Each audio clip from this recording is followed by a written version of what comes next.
Okay. Yep. How important was Vietnam to the Kennedy administration? Well, Vietnam, really more accurately Laos, was almost, after Berlin, the top problem at the beginning of the Kennedy administration in '61, foreign problem. And then after the Laos agreements of '62 and the new efforts that were made in South Vietnam, it became quite a lot less important in terms of urgency, at least. But after turmoil began in Saigon in '63, summer of '63, it becomes more important than ever to President Kennedy, and it may have been the thing that he had to work on the hardest in the foreign field, accepting the test ban, in the last months of his life.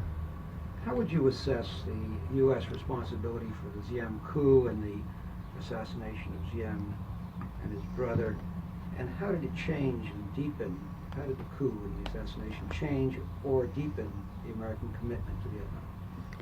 The Kennedy administration gave up hope about the Diem brothers, at least if the two of them were to, Diem and New, his brother, at least if the two of them were to remain in power somewhere in the summer and early fall of '63, and it's hard to be precise about that, even now, I think, and was responsible, certainly, for permitting, agreeing in the very strong conclusion of Ambassador Lodge that we ought not stand in the way of a change of government and should let that be known. And certainly that position had a great deal to do with the fact that a coup occurred. The assassination of Diem and New came as a great shock to the president, and I think he greatly regretted that stronger action had not been taken to make clear in advance that that was certainly no part of any American desire or intention. There's an interesting question whether the assassination or the coup or the combination and the element of American encouragement in that deepened the American commitment.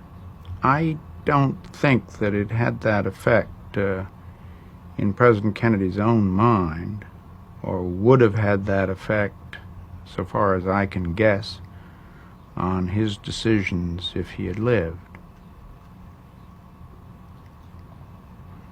How did Lyndon Johnson perceive his inheritance from the Kennedy administration?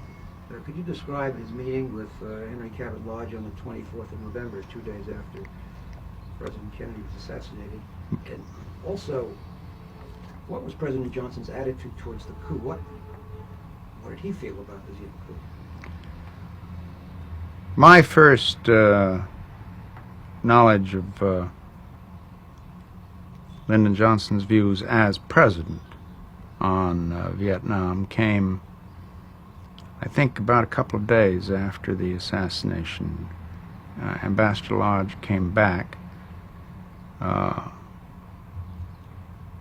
right after the assassination. The president was very eager to see him, and a meeting was arranged. The president wanted that meeting, it seemed to me, from the way he conducted it, mainly for the purpose of making it very clear that he thought it was of very high importance to maintain a very firm position in support of South Vietnam, that he himself was most unenthusiastic about the coup, that he wanted to convey to Ambassador Lodge this sense of determination, and in a way his view that greater determination if anything, would be the hallmark of the new administration, and that in particular he was not of the view that we should be unnecessarily picky and choosy about anyone who showed real capacity to govern in Saigon. And yet, would you say that there was during 1964, there was a kind of caution on Lyndon Johnson's part about becoming involved in Vietnam, a hesitation as he went in? At that stage, did you think he began to look at Vietnam as a major challenge, or did that arrive later? I think it is right to think of Lyndon Johnson as having treated Vietnam with the whole Vietnam issue with great care and wariness in 1964,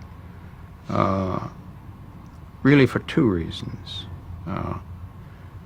One was the great uncertainty and lack of clarity in the political situation in Vietnam, and the other was that he was not at all eager to have to make large decisions, perhaps with military elements in them, during an American election year. At the same time, he was aware of the painful fact that the information from Vietnam, from all sources, showed a situation that was getting worse and worse from the point of view of the long-term survival of a non-communist society in South Vietnam. Did you consider that the sending of Maxwell Taylor and General Westmoreland to Vietnam, would that represent a form of escalation? Were we sending in the first team now? I think that when the President sent General Taylor to replace Ambassador Lodge and General Westmoreland to relieve General Harkins, he was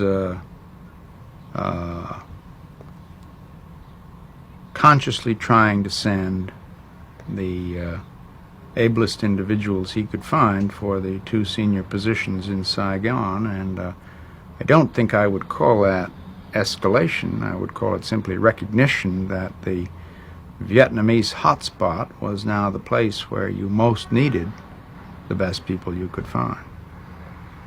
Now, in June of 1964, Johnson authorizes contingency plans for bombing the North.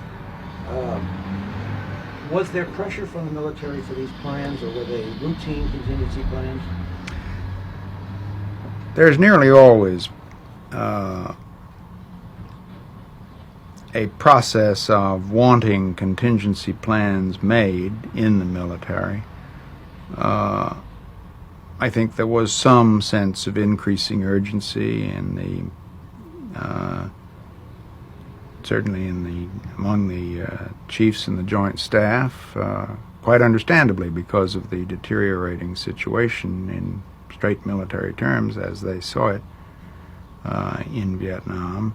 The President's authorization of contingency planning was certainly not, in his view, a preliminary decision to go ahead with whatever plan emerged, or any kind of authorization of expectations that he would.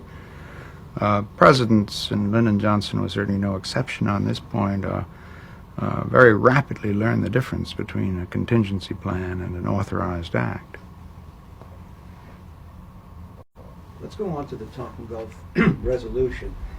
Could you describe how the resolution, which later became the Tonkin Gulf resolution, was first conceived, and what its evolution was, and why did President Johnson feel he needed a resolution? Two separate questions. Don't load it up. Ask it again then, would you? Could you describe how the resolution that later became the Tonkin Gulf resolution was initially conceived, and how it was drafted and eventually became the Tonkin Gulf resolution? Well, it was already very clear in 1964 that if you... Okay. Speaking of the the resolution that would later become the Tonkin Gulf Resolution. How was it first conceived and drafted, and what was its evolution during the spring and summer of 1964? Well, it was obvious that the situation in Vietnam was far from stable in '64, and that if in fact the United States was going to carry out its declared intent to do its best to prevent a communist overrun of South Vietnam, there would be at least hard choices to make, and there might be a choice for stronger action.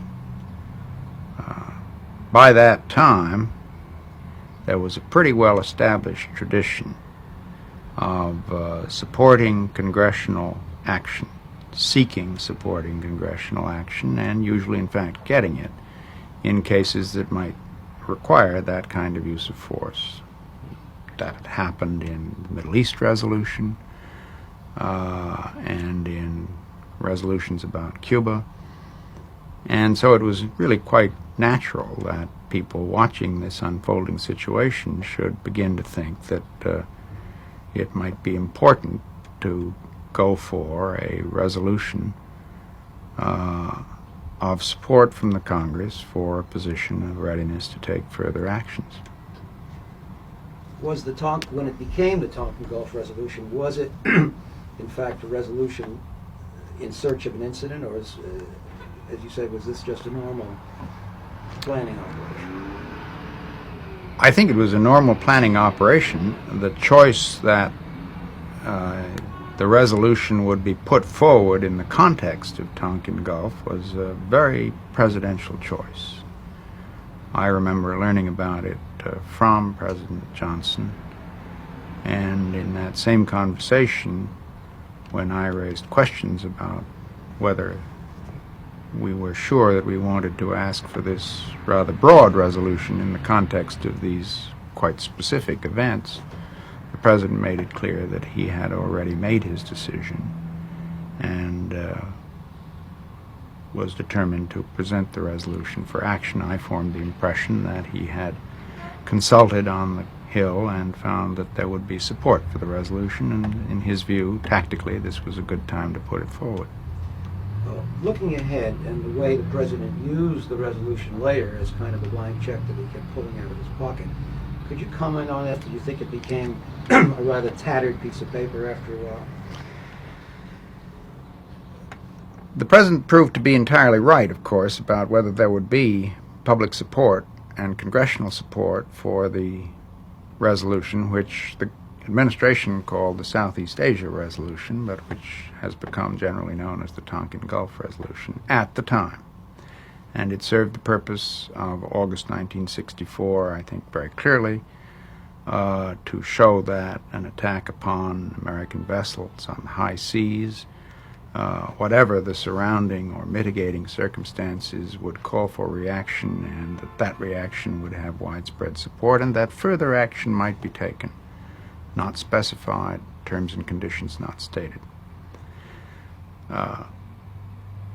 I don't think myself that that's the important set of questions about the Tonkin Gulf Resolution. I think the important questions arise from its use as a general justification for whatever later decisions the President might make.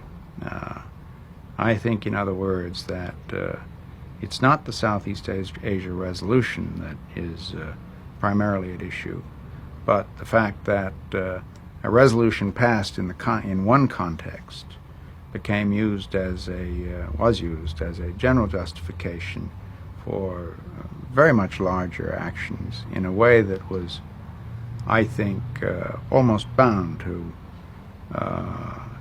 give pain unless the action could be short and easy and successful. And of course, the larger involvement of the United States was none of those things. Let me just touch on the Tonkin Gulf incident itself. The communists are now saying that the Maddox was in their territorial waters and that there was only one incident. What, in fact, from your information, what happened? I think the Tonkin Gulf episodes, both of them, did in fact occur, and did occur on the high seas. The initial observation or contact may have occurred inside a 12-mile area, although certainly always outside a 3-mile area. The government of Hanoi had never made a formal change in its territorial limits, as I understand it, which were 3 miles in the days of the French. They later made a formal assertion of a 12-mile claim, but had not done so at the time of the episode. Again, I don't think myself that the exact area or the exact technical status of the ships is the most important point. The most important and really genuinely surprising fact was that North Vietnamese torpedo boats pursued an American destroyer to a point more than 20 miles offshore and made an attack on such an American vessel. That was very surprising to us. But could you touch on the possibility that Hanoi might have thought that the Maddox and the Turner Choi were supporting the South Vietnamese covert operations being run against those coastal towns? There has, of course, been argument over whether the South Vietnamese could have reached the conclusion that the American destroyer or destroyers... Sorry, it was a North Vietnamese. Excuse me. There has, of course, been argument over the question whether the North Vietnamese could have supposed that Maddox and Turner Joy were participating in South Vietnamese raids that certainly had some American knowledge and covert support. I'm inclined to the view that that's not likely, but it's not impossible. It would still not make it less surprising that they would pursue and attack on the high seas. The strong and widespread feeling, I think, in the government was that the attack of August 2nd and the night attack of August 4th, which the government did believe happened, and I believe happened, showed a level of aggressiveness that was surprising. But Lyndon Johnson at the time used the phrase unprovoked aggression. In retrospect, do you think that was a fair phrase? Well, I don't think I want to second-guess all the language that Lyndon Johnson used while he was president. Let's go on to these incidents, the Bien Hoa airfield incident and the Brinks incident. Could you go back and recall the situation at the time, this is the end of '64, when there was a plan for bombing that, in a sense, could have gone forward at these particular instances? Why didn't they take place at the time that they did? As I recall, the problem of whether or not to reply to specific attacks on American installations in South Vietnam perhaps by air action against the North. It was very much a question that was being pushed forward for decision. There were people who thought it urgent to reply to these attacks and others who were more cautious, and the president had naturally kept the decision in his own hands. I think that there were two episodes toward the end of 1964 where I think he decided not to take action for essentially special reasons. One of them was an attack that occurred just before the election, an action taken right on the eve of election might have magnified effect one way or another that made it an inappropriate moment for a serious choice. And another one occurred just at Christmas Eve, as I recollected, and again, there are all sorts of reasons for not using force near Christmas. Well, this takes us up to Pleiku and your visit to Vietnam in early February. Could you describe, as having gone through that particular incident and what actually happened and what was your reaction, your mood as you went through it and experienced it? Well, the attack on the Pleiku airfield and installation occurred. Stan, please take these questions separately. I mean, I just wanted so hang on.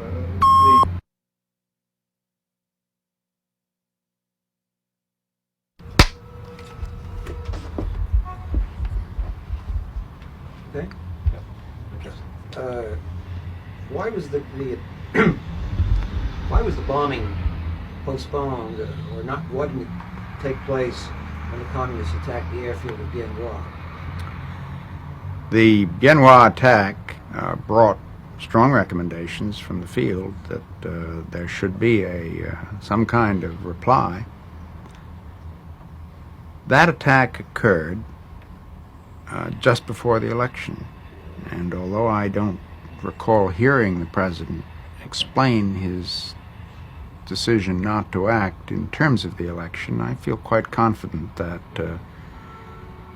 he would have thought that taking an action as large as this, and in terms of its public impact on the eve of the election, would be a mistake. And how about the trigger when the Brinks bachelor officer quarters was attacked? The Brinks attack came just before Christmas, and again, without the president saying so, at least to me in so many words, I don't think it's hard to believe that he would have thought that Christmas was not a good time for a decision of this sort. Now, before you went to Vietnam, you went to Vietnam in early February 1965.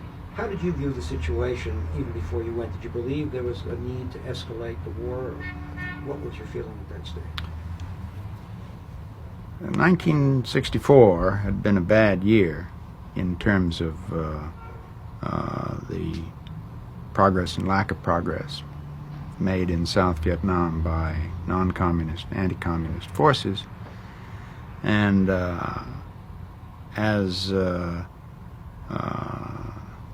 the election smoke cleared away and the president got ready to address the things on his agenda for 1965, it seemed to me that it was important to bring to his attention that the situation in Vietnam was almost sure to require hard choices in 1965. Either the United States would decide to do quite a lot more without my knowing or being prepared to give any view with any confidence as to what that more would be, or we could expect the non-communist society to be overrun.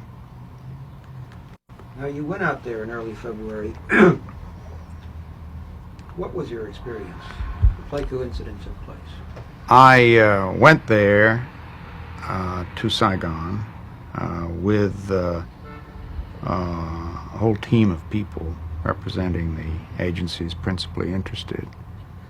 And while we were there, the attack on the Pleiku airfield installation occurred, and we were in Saigon at the time, and naturally there was an immediate gathering of both the visiting team and the ambassador and the commander at military headquarters, as I recollected, and we found our friends in Washington on the wire, and they wanted our recommendation. Took us a little while to concert a view, which was that this episode did call for a reply. I formed the strong impression that that was very clearly the sentiment at the other end of the wire. As I recollect it, I was talking principally with Cy Vance, who was then the Deputy Secretary of Defense. And I was talking not just for myself, but for everyone in that Saigon headquarters, and he was asking on behalf of the National Security Council, in the end on behalf of the President. We gave him a recommendation, which, as I understood it, was the one that they were quite independently, strongly moving toward. And then they decided, or there were decisions on military channels as to just exactly which targets would be struck. I don't recall having any part in that. Had you visited wounded in the hospital, and do you, looking back, do you feel that your recommendation, that there was a certain amount of emotion in your recommendation that moved under Johnson? That's one of the things that's in a lot of books, and it's a lot of nonsense, because we didn't go to the hospital until afterwards, and I really don't think a question and answer on that tells very much, unless you really want it. When you got back to We went up, and what happened was that Westy went up to look at the hospital, and I went to look at Pleiku, and then we visited a field hospital, or the nearest hospital, on the way back. But I don't think that had anything to do with our recommendation, because our, recommendation for immediate reply had already been made, so no way of doing that. When you got back to Washington, you told the President that, I'm quoting, the very best the struggle in Vietnam would be long, and you advised that this be made to both Americans and Vietnamese. Why did you feel at this stage you had to tell this to the President? And do you recall what his reaction was? And is this a point at which you felt that he should have come forward to explain to the public what the costs of all of it would be? Now, this is one where you've asked me a question. It's very hard to respond without taking it as a question. I know quite how to do this. All right, let's go back and could you reconstruct your conversation with the President? Well, you would like me to comment to the question of my view that at best it would be long, and I communicated that to the President, and what about his view? One of the things that was quite apparent from our visit to Saigon and discussions with people who were closer to the situation than we in Washington had been was that at the very best this was going to be a long struggle. And in the report that I made to the President when I got back, I made that point, and I think I tried to underline the further point that it would be very important to make it clear, both in South Vietnam and to the American public, that this would be a long, hard business at best. And if you look line by line at what the President said in 1965, you will, I think, find that he said that, and said it more than once. Certainly said it in his Baltimore speech. But if you ask the wider and deeper and in a way more important question, whether he used the pulpit of the presidency to drive that point home in that year, I would have to say I don't think he did, and I think it was a mistake. I thought so at the time, and it was one of the points on which he simply didn't agree with me. Given the experience of bombing during the Second World War, did you believe that bombing the North could be decisive? What did you think it could accomplish? My own view of bombing of the North was, in a sense, never the majority view. I believed in a policy of what I think we then called sustained reprisal, in which the level of bombing would be quite explicitly related to the level of communist activity in the South. A particular motive that seemed important to me was that we were in a position, as we had been for a long time, of believing, at least I believed, that the decisive variable in this contest was the level of effort and of self-defense that could be mounted by the South Vietnamese. That their effort and our effort to spur them on might be and could be strengthened if they were to understand that we were not saying that their ultimate opponent, which was, I believe then and now, the government in Hanoi, was operating from a totally protected sanctuary. That attacks against the North in shorthand would both strengthen morale in the South and strengthen our case for pressing for greater effort by the South. Now, in the in the spring of 1964, we send Marines to Da Nang. We put the 173rd Airborne in Bien Hoa, essentially to defend the air bases, and this is part of the bombing of the North. At that stage, did you see it in those terms, or did you see it at that time? We have 10 feet left, so. Hmm? We have 10 feet left, so. Okay. Go ahead, just pick it up. The bombing of, as it stood in 1965, was recommended by different people for different reasons. My own reason for supporting it was that it did seem to me that it would certainly have some effect on North Vietnamese, and that we ought to be able in some measure to interrupt their supply lines. But the more immediate reason was that one of the real blocks to an improvement in South Vietnamese morale and performance that we thought we saw there in our February visit was the very strong feeling that it was wrong and unfair and unjust and a sign of American lack of will and determination that there should be no action taken against the primary source of the troubles of the South Vietnamese government, namely the government in Hanoi. So it was for immediate morale reasons and also to give a feeling that there would not be any such general immunity to the people in Hanoi that I supported the bombing in February. Do you think bombing worked? Well, in a measure, that it would have been worse without it, I do think.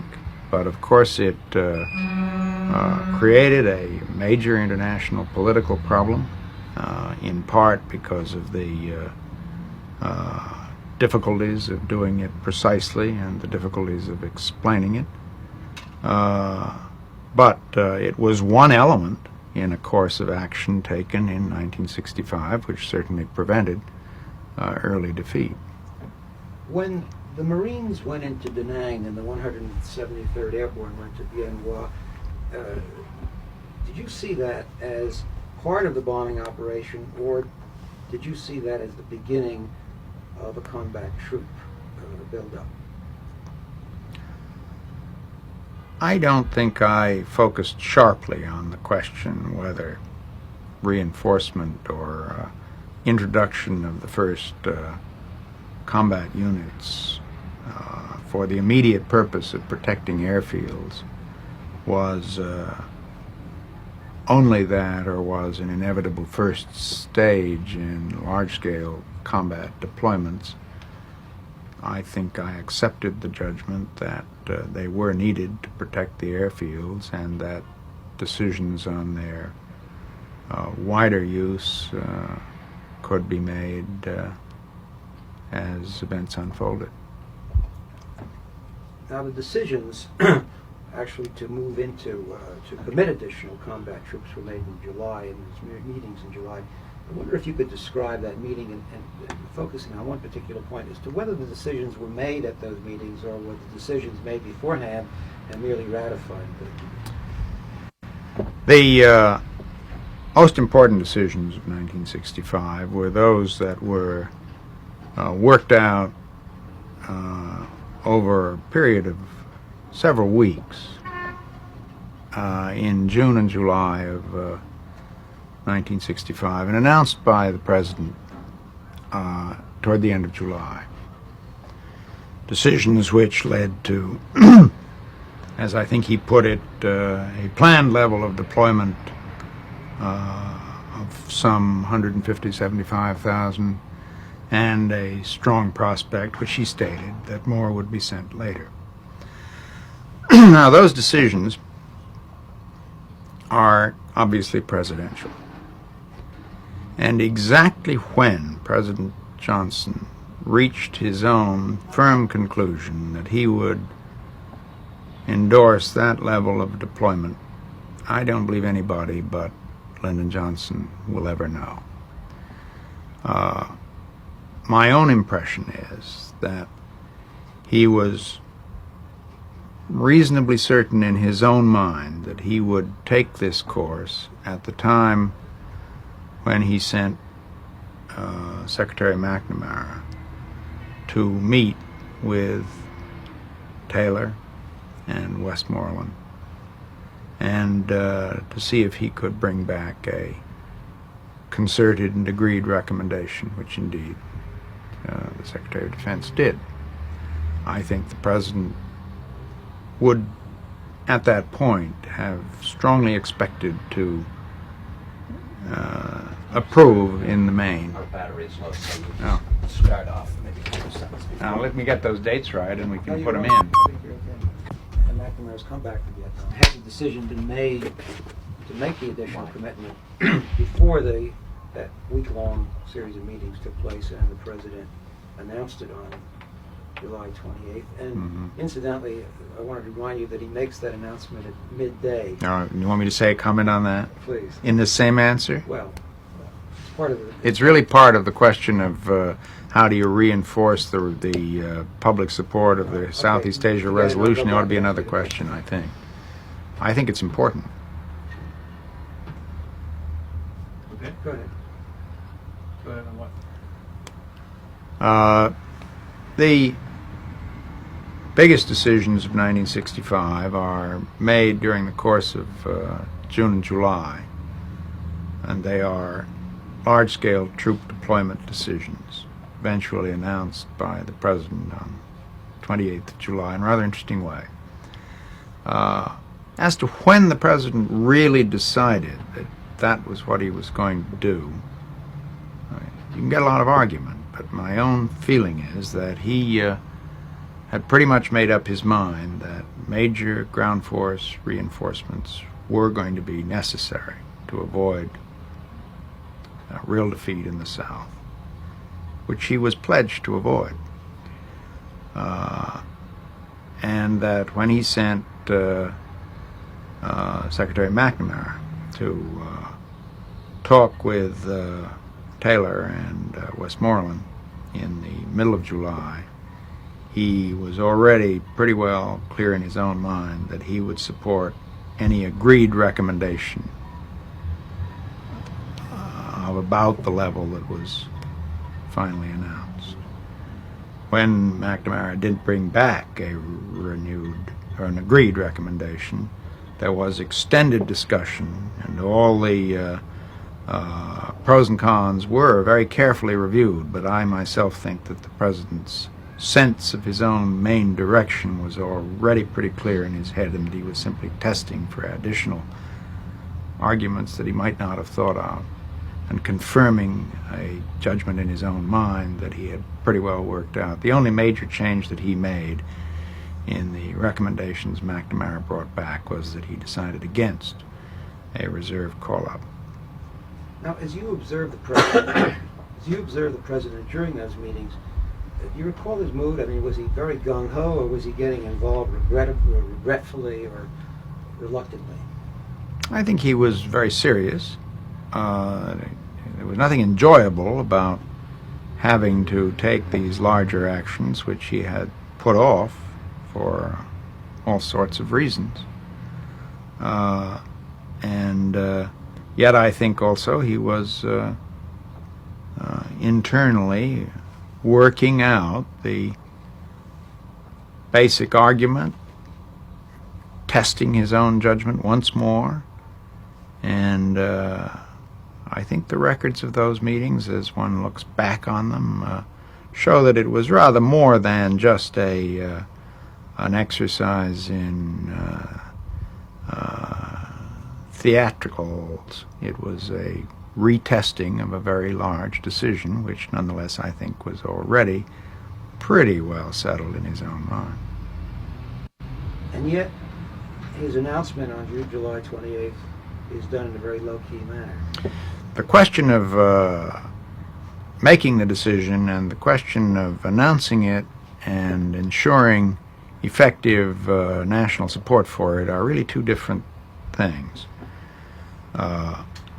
The president made the announcement perfectly clearly that there would be 150, 75,000 troops. I don't remember the exact numbers, and that more would be sent later. There was no secret about it. But he didn't make the announcement, as I had always assumed he would, in a message delivered to the Congress. He took almost the lowest key method of making an announcement, short of putting it in a written message. He had a press conference in the middle of the day, which is, as even I know, not the choice you make if you are looking for the largest possible public impact. I think it's hard to avoid the conclusion that the president wanted as low-keyed an announcement as he could get, and as little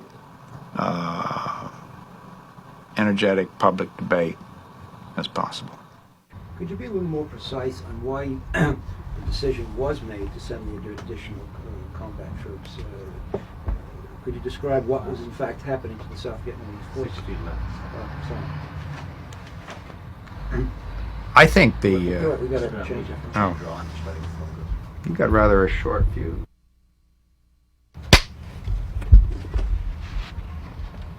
Go ahead. I'm referring to the Johns Hopkins speech on unconditional discussions. What did unconditional discussions mean? And do you think that if the communists had accepted that, the continuing commitment of additional troops would have gone on? The phrase unconditional discussions was the president's own choice as to what he would say about the process of communication or negotiation in the Johns Hopkins speech early on in April. It was, of course, not accepted, and a very interesting question does arise as to what the administration would have done, the Americans would have done, if there had been an agreement of some sort to talk between Hanoi and Washington. I don't think it's easy to say just how President Johnson would have handled that situation. I think he would have intended that they should be genuinely unconditional, and that they should not interrupt any of the actions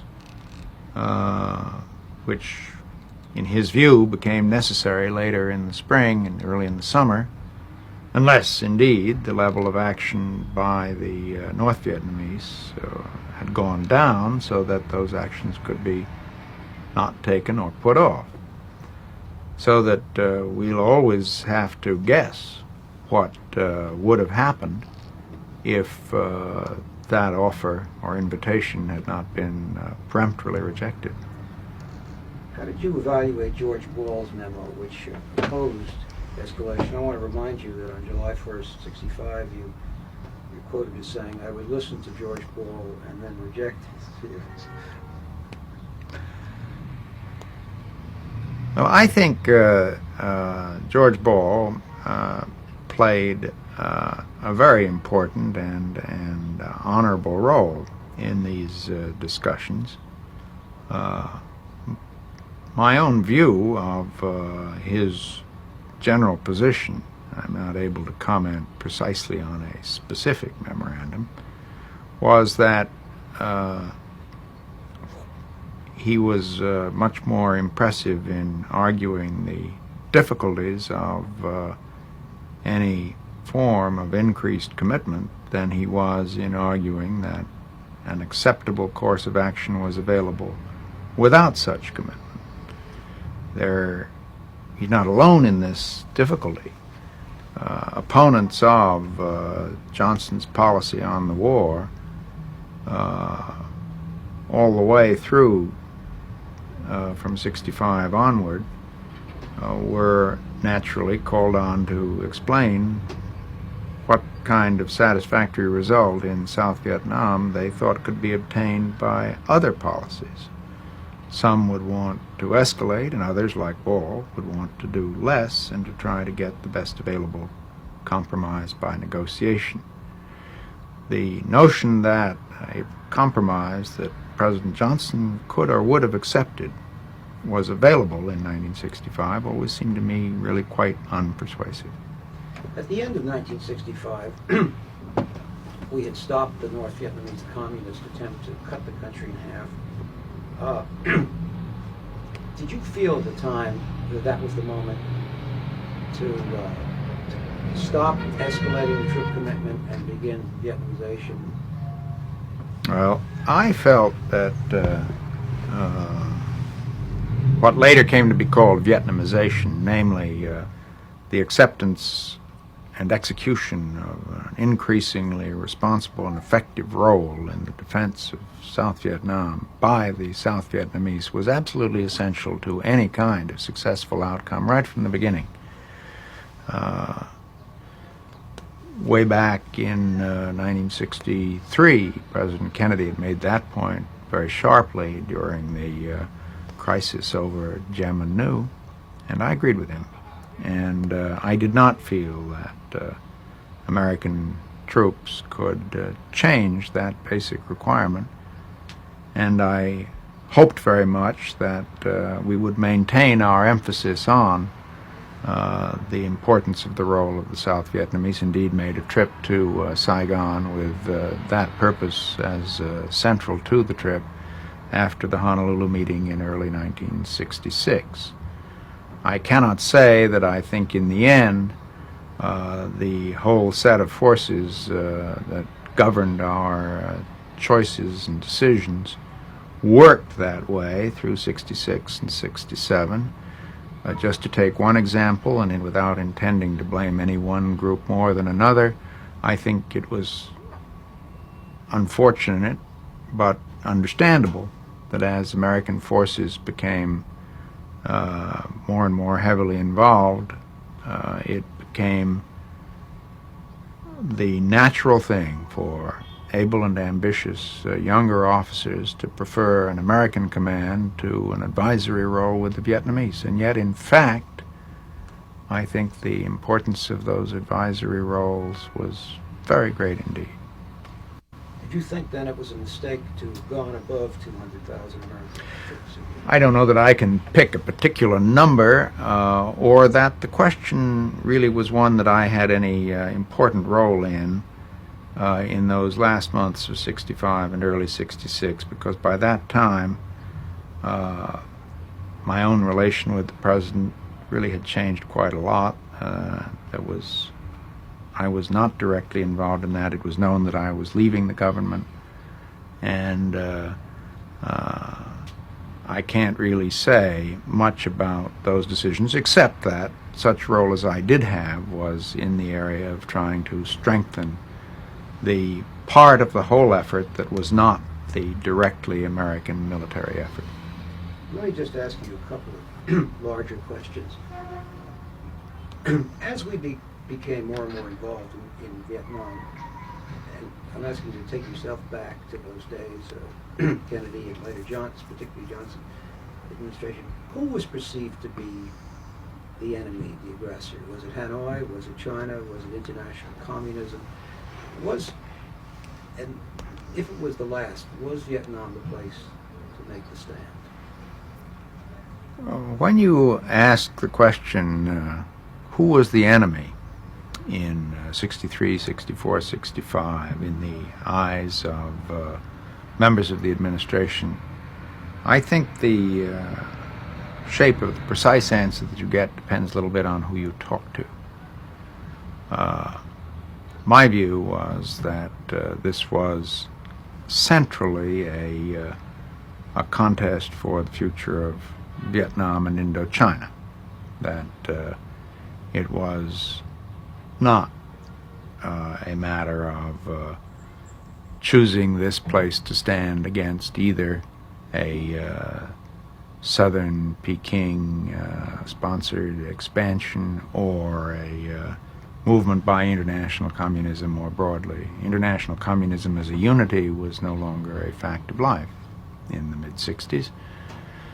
I thought that we had a level of engagement and responsibility for what happened to the government and people of South Vietnam, with whom we had been associated for 10 years, that made it improper to give up, which a failure to reinforce would have implied, I think, in 65, and that we had that much of an obligation to support them and give them a further chance to survive. But I thought of that as important primarily in the context of that area and that region, rather than the context of the worldwide scene, except insofar as a failure to keep a measure of faith with them would have repercussions in other areas. Let me get into just a couple of personal points. Quick minute left. As a Kennedy appointee, did you feel any discomfort in the Johnson administration? I felt no discomfort in the Johnson administration because I had been in the Kennedy administration. The president went way out of his way, and I think in a quite genuine way, to try to make it clear that people who had worked in the Kennedy administration were welcome and indeed, at least at the beginning, needed in his administration. As time went on, I became, at least for a period, very close to President Johnson. I gradually learned to understand him. He's, of course, a very different man. On the specific question of how the war was defended and explained in 1965, we had a difference. He was aware of it. He was quite critical of my view, and our relations for a while cooled off a bit. But we got to be good friends again later. He called me back into the government on another issue in 67, the Six-Day War. Oh, sorry.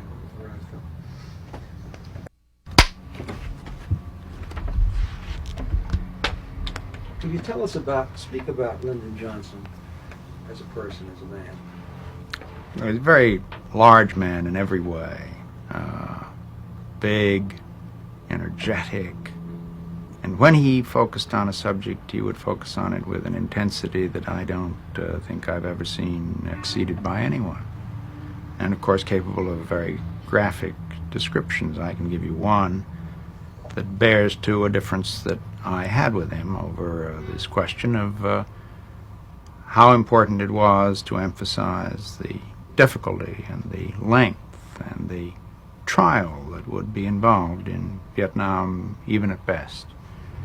And he listened to me one day, and he finally said, I think I understand your position, young man. Your opinion is that if your mother-in-law has only one eye and it's in the middle of her forehead, you want her in the living room all the time. By which he meant that emphasizing the pain was not the best way to carry public support. Do you think that, given his background, Texas, did you sense any suspicion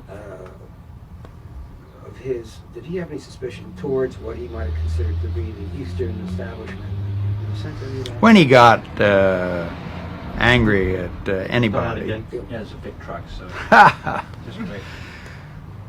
Lyndon Johnson had both a very strong sense of the different regions of the country and a capacity to look at them in both favorable and unfavorable ways.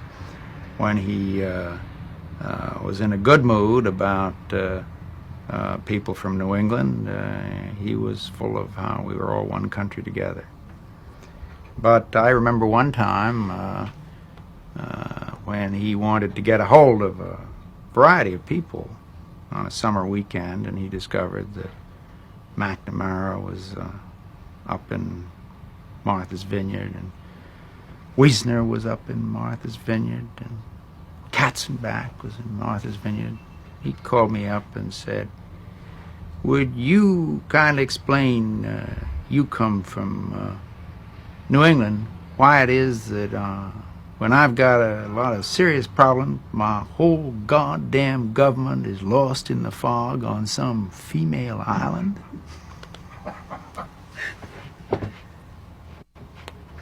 What do you think about, how would you describe Lyndon Johnson's concerns about foreign policy? Was it a subject that he was comfortable with, or did he see it largely in terms of domestic politics? Lyndon Johnson hadn't spent his life... Sir? Yeah, sure.